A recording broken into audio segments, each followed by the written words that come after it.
So Carson Young in the chat said, do we have thoughts on the guy Holiday getting let go of? That's actually kind of into our next topic, but we're not going to address the situation with Guy Holiday since we have not got confirmation from the athletic department. But if it does happen, we will share our thoughts for sure. And I think Cole agrees with me on that. Yeah, there's no official statement yet. I hate to make comments about it that wind up coming back as it's not true. So look for us to address that in 2 weeks when we're back. 2 weeks when we're back, if it's true. If it's true. If it's not true, then we will probably still not address it because that is.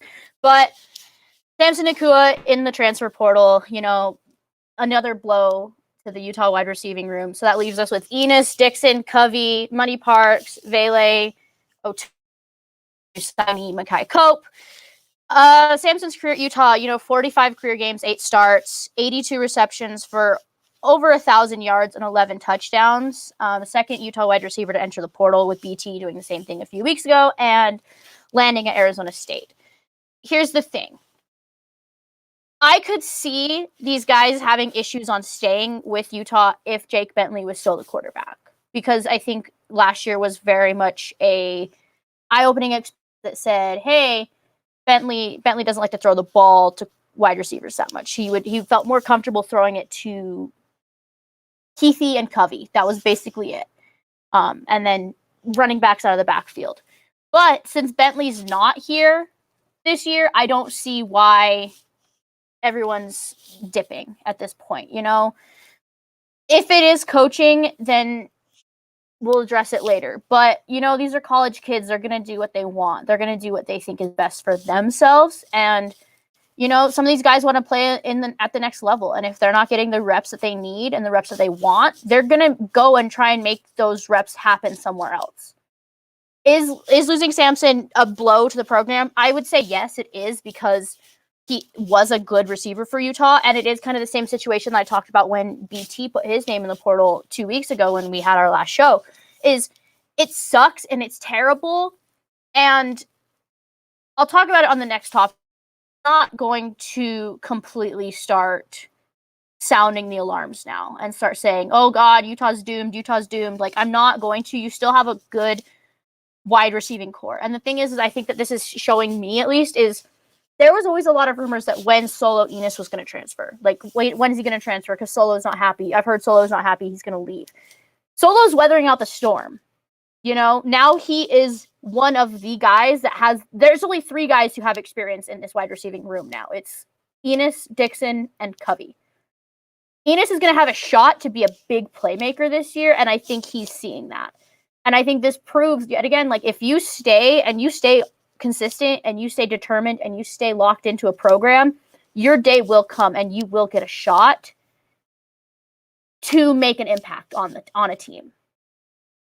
And I think Enos is gonna reap these benefits next year in the fall, and we'll start seeing it in the spring. Yeah, I mean, Sammy, it's difficult when you lose guys like Thompson and Nacua. Obviously talented, obviously have worked. They worked well in the system, but it's like you said, we still have Enos and Dixon and Covey and Parks and Bagley, Otule, Cope. Like, we still have, and not even to mention our tight ends. There's so much talent that still remains on this team. So simply put, we're dealing with a double-edged sword here, of having too much wide receiver talent. There's too many guys out on the field that could be the number 1, 2, or 3 options.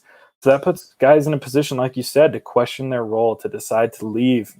If you don't see yourself being a top target and you have aspirations of making the NFL, I can understand to a certain level wanting to leave. I don't know that Nacua necessarily possesses the talent to go to the NFL, but I can understand being in a position where, you look at all the weapons, the new guys coming in, some of the consistent guys, especially with the season that Covey had. And, it's difficult to look at that and say,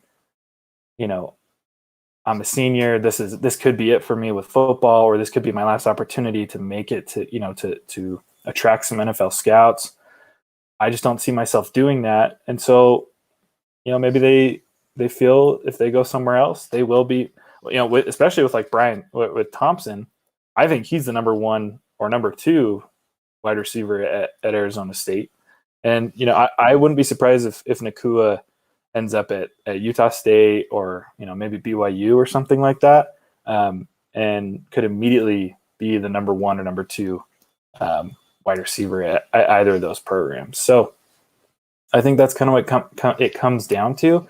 And that's a problem that I'm totally fine having. I'd rather have too much talent with guys, maybe on the lower spectrum of the scale as far as talent going, deciding to go elsewhere than not having enough talent at all.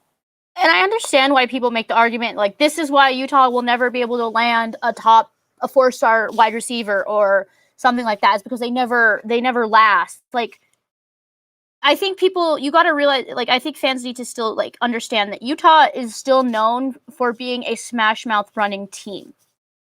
That's what Utah's known for as of right now. So, of course, like, we're not going to get the biggest and best wide receivers in the country because we're known for that. And, like, yes, we have started to move away from that a little bit, especially we started seeing it last year with mainly with Lisk, when Lisk was in that one game versus Washington State, is that Utah is going to, like, Utah can throw the ball and they can throw it downfield.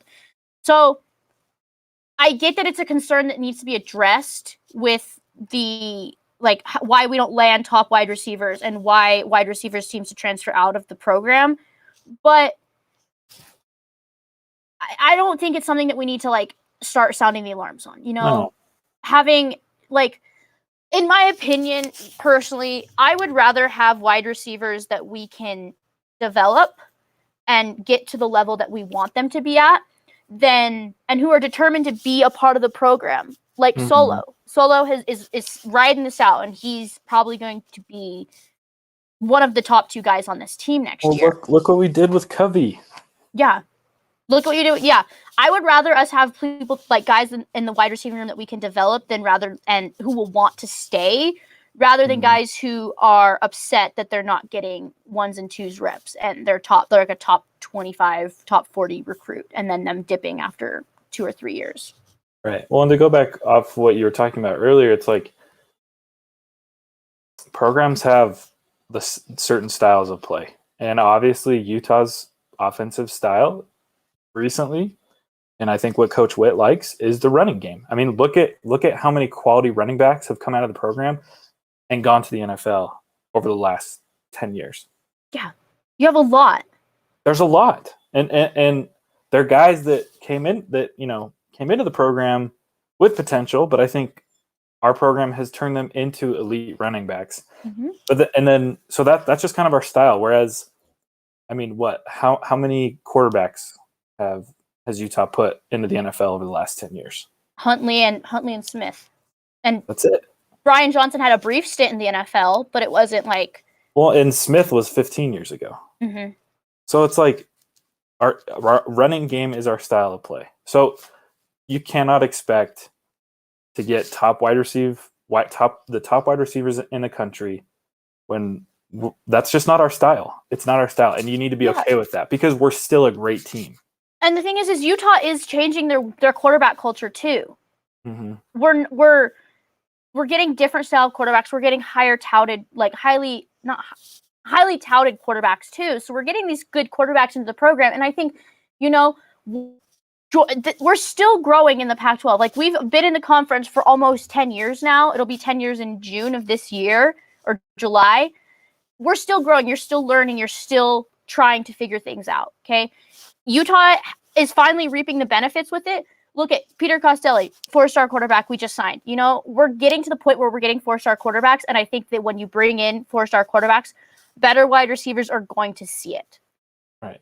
Well, and if you can go ahead. No, go. I was gonna just go off.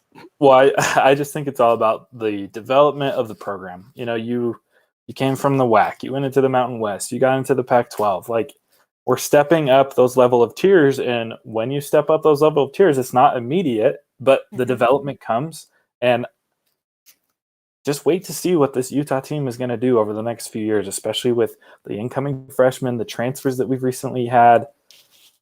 And we're taking it to that next level. And even within the conference, they're still growing. We started out, bottom of the pack, and then we made it to the middle, and now we're top tier Pac-12 team.